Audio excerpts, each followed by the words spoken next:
नमस्कार, कसे आहात सगळे? आपल्या यूट्यूब चॅनलमध्ये तुम्हा सर्वांचे खूप खूप स्वागत आहे. तर आज आपण 8 महिन्यापुढील बाळासाठी मूग डाळ खिचडी कशी बनवायची ते पाहणार आहोत. ही खिचडी खूपच पौष्टिक असते.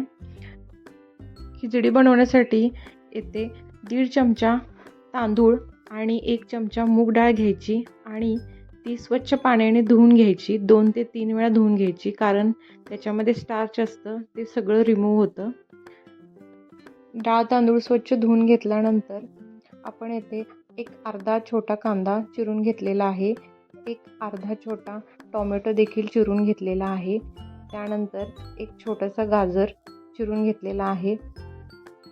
त्यानंतर थोडीशी जिरेपूड, थोडीशी हळद आणि घरी बनवलेले साजूक तूप घेतलेले आहे. शक्यतो तूप हे घरी बनवलेले असेल तर खूपच चांगले आहे. आणि त्यानंतर मी येथे एक छोटीशी लसूण पाकळी देखील घेतलेली आहे. चला तर मग रेसिपीला सुरुवात करूया. आपल्याला येथे संपूर्ण खिचडी कुकरमध्येच बनवायची आहे. यासाठी मी येथे कुकर गरम करून घेतलेले आहे आणि त्याच्यामध्ये तूप घातलेले आहे. ते तूप थोडेसे गरम झाले की त्यामध्ये लसूण पाकळी घालायची आणि त्यानंतर आपण अर्धा कांदा चिरून घेतलेला तो देखील त्यामध्ये घालायचा. त्यानंतर लगेचच चिरलेला टोमॅटो देखील घालून घ्यायचा.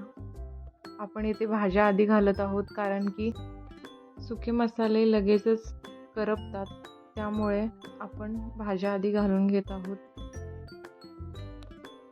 इथे कांदा आणि टोमॅटो थोडासा परतून झाला की त्याच्यामध्ये चिरलेला गाजर देखील घालायचा आहे. गाजर हा बाळासाठी खूपच पौष्टिक असतो, त्यामुळे तो जर अवेलेबल असेल तर खूपच चांगला आहे.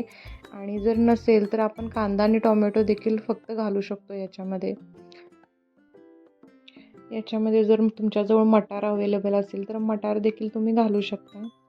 आणि अजून कोणत्या जरी भाज्या अवेलेबल असतील तर त्या देखील तुम्ही याच्यामध्ये घालू शकता. जितक्या भाज्या जास्त असतील तितक्या खूप चांगलं आहे बाळासाठी. त्यानंतर मी येथे जिरेपूड घातलेली आहे.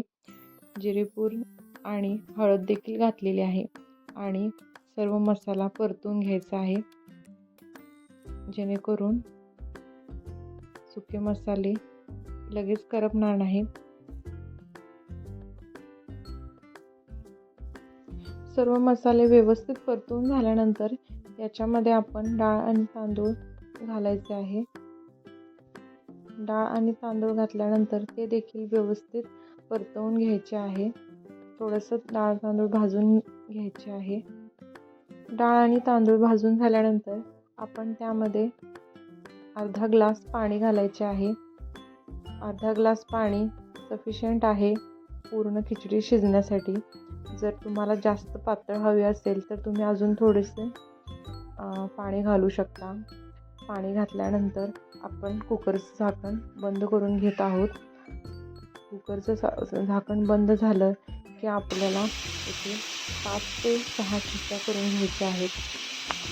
त्यानंतर कुकर थोडासा थंड करून घ्यायचा आणि कुकर थंड झाला तर आपण पाहू शकता आपली खिचडी तयार आहे.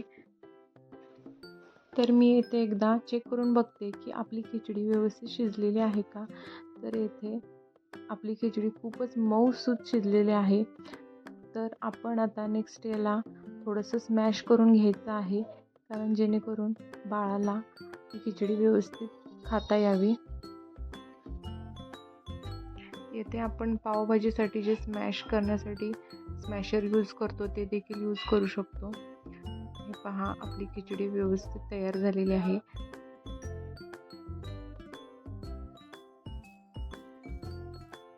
अशा प्रकारे आपली खिचडी तयार झालेली आहे. ही खिचडी खूपच टेस्टी लागते. बाळाला ही खिचडी खूपच आवडते. बाळ ही खिचडी खूपच आवडीने खाते. तर ही खिचडी तुम्ही नक्की ट्राय करा. रेसिपी आवडली असेल तर व्हिडिओला लाईक करा आणि चॅनलला सबस्क्राईब करायला विसरू नका. थँक्यू.